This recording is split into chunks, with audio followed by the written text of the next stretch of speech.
Football is a sport that possesses a notoriously short memory. Today, Hugo Ekitike is one of the most electric names in the Premier League, a blonde-haired, high-octane striker leading the line for Liverpool Football Club. To the casual observer, his rise looks like a straight line to the top.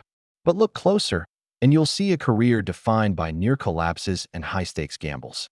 This is a player who was almost kicked out of his childhood academy, discarded by his dream club, and mocked by the European media as Mr. No Goals. His journey to Anfield wasn't a red carpet, it was a battlefield. The story begins on June 20th, 2002, in Reims, France.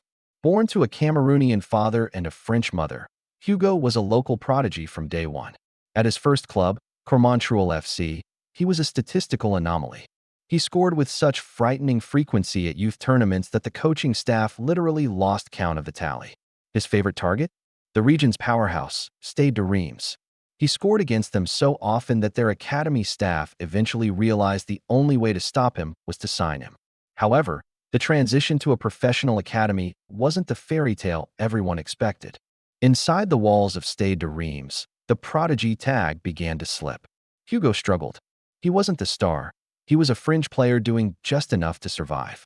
Looking back, Hugo himself admits he was really bad. So bad, in fact, that the club called his parents in for a meeting to warn them that he was on the verge of being released. That moment of near failure snapped something into place in his mind. It ignited a fire that has never truly gone out. He began to climb the ranks, but the obstacles kept coming. At 16, he was nicknamed the Beanstalk by coaches who feared he was too frail for the professional game. They were terrified he would snap in two upon the first contact of a senior tackle. But Hugo possessed a fluid, unique athleticism that defied his thin frame.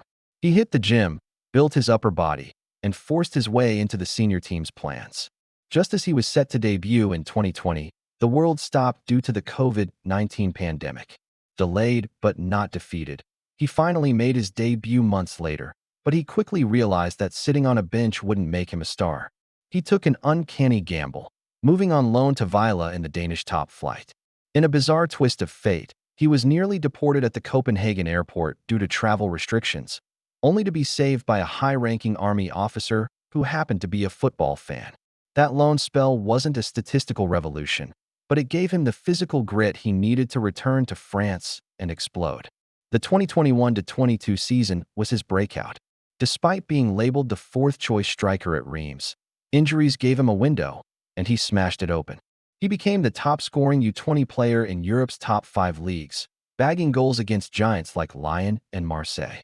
This form earned him a move to the biggest club in France, Paris Saint-Germain. But Paris turned into a golden cage. At just 20 years old, he was competing for minutes against Messi, Neymar, and Mbappe.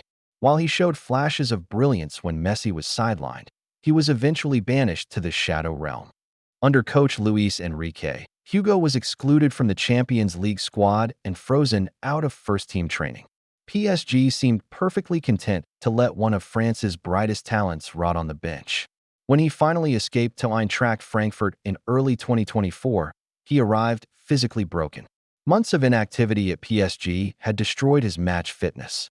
The German newspaper Bild cruelly nicknamed him Mr. No Goals after his first 11 games. But once again, Hugo's elite mentality took over. By April, the floodgates opened.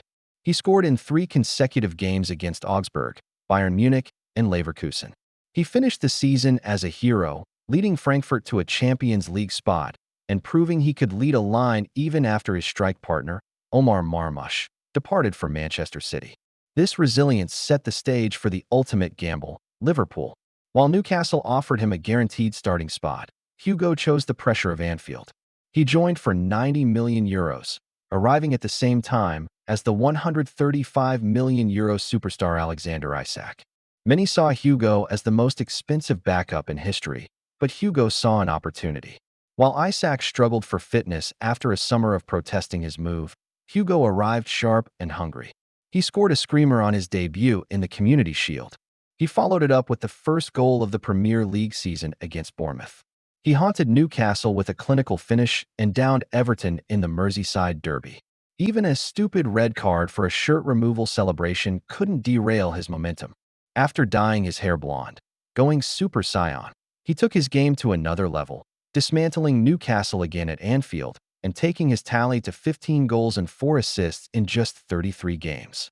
Hugo Ekitike's story is a testament to grit. He has been doubted by every institution he has played for, yet he has risen every single time. From a bad academy kid to the new king of the cop, he has proven that talent is nothing without the determination to survive the shadow realm. As his former teammate Kylian Mbappe recently noted, Hugo is no longer just a prospect.